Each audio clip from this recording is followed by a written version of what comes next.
Hello বন্ধুরা, কেমন আছেন সবাই? শুভ সকাল। আজকে একটা নতুন ভিডিও নিয়ে চলে আসলাম। আর ভিডিওটি অনেক সুন্দর ছিল আর উজ্জ্বল রোদের ছোঁয়া, চারিপাশে সবুজ অরণ্যে রাস্তা চলে গেছে ডুমুরিয়া টু জিরেকডাঙ্গার পর দিয়ে, কোয়েবাজার পর দিয়ে জিরো পয়েন্টে যাচ্ছি। আর আমি গাড়ি চালাচ্ছিলাম আর হালকা হালকা করে আপনাদের ভিডিও দেখানোর চেষ্টা করছি। তাই আপনারা কি কোথা থেকে দেখছেন অবশ্যই কমেন্টে জানাবেন। আর ভিডিওটি কেমন লাগছে আপনারা অবশ্যই কমেন্টে জানাবেন। আর আসলে কমেন্ট করলে হয় কি, আপনারা কি কোথা থেকে দেখছেন আর আমিও আপনাদের কমেন্টের উত্তর দিতে পারি এবং আপনাদের ফ্রেন্ড হতে পারি, এবং আপনি আমাকে সাপোর্ট করলে আপনাকেও আমি সাপোর্ট করতে পারি। আর দেখুন কতটা সুন্দর সুনীল রোদের, উজ্জ্বল রোদের ভিতর দিয়ে আমি যাচ্ছিলাম সকাল ওই 10টা নাগাদ। আর আপনাদের একটু আমাদের এই সড়কটার পরিচিতি করাই দিলাম। আমার এই সড়কে কিছু কিছু রাস্তা ভেঙে ভেঙে গেছে। এই সড়কটা আসলে দেখুন পিচের ভিতর দিয়ে ইটের রাস্তা চলিং করা।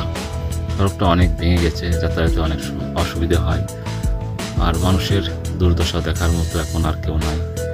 তা আগামীতে হয়তো হতে পারে। তারপরও আপনাদের অনেক কষ্টের ভিতর দিয়ে ভিডিও করে দেখানোর চেষ্টা করছি। আসলে সড়কটার জন্য ভিডিও করা। আর সড়কটার কি অবস্থা হাল হয়েছে দেখুন, আপনারা ভিডিওতে দেখতে পাচ্ছেন যে পিচের ভিতরে ইটের সলিং করা। তাই আপনাদের বলতে চাই, আসলে আমাদের ডুমুরিয়া অবস্থা কেমন হয়ে গেছে রাস্তাগুলো। আর অনেক রাস্তাই খারাপ আছে, আসলে সব রাস্তার কথা বলতে চাচ্ছি না। আর রাস্তাগুলো সংস্কারও করার মতো কেউ নাই। অনেক ভারী ভারী যানবাহন যায় এই রাস্তা দিয়ে, অনেক লোক যাতায়াত করতে থাকে। এই রাস্তা অনেক সুন্দর একটি রাস্তা, মানুষের উপযোগী রাস্তা। এই রাস্তা দিয়ে অনেক মানুষের স্কুল কলেজ যেয়ে থাকে। আর এই রাস্তা দিয়ে অনেক গতিতে গাড়িগুলো যায়। আসলে দেখুন কতটা গতিতে মানুষ এই রাস্তা দিয়ে চলাফেরা করে। আর শুধু এই নয়, এই রাস্তার অনেক পুরনো রাস্তা। এই রাস্তা দিয়ে অনেক মানুষ যাতায়াত করতে থাকে। আর এভাবে জীবনযাত্রা মান উন্নয়ন করে থাকে।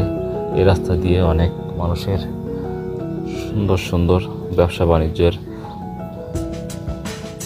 লাইন হয়ে থাকে। এই রাস্তা দিয়ে একটা ভ্যানওয়ালা ভাই একটা গাড়ি নিয়ে যাচ্ছিল। এই গাড়িটা হলো আপনার চাষ উপযোগী একটা রাস্তা। এই রাস্তা দিয়ে নিয়ে যাচ্ছিল ভ্যানওয়ালা ভাইটি। এই দিয়ে আসলে ছোটো ছোটো ফসলের ক্ষেত খামারি চাষ করে থাকে।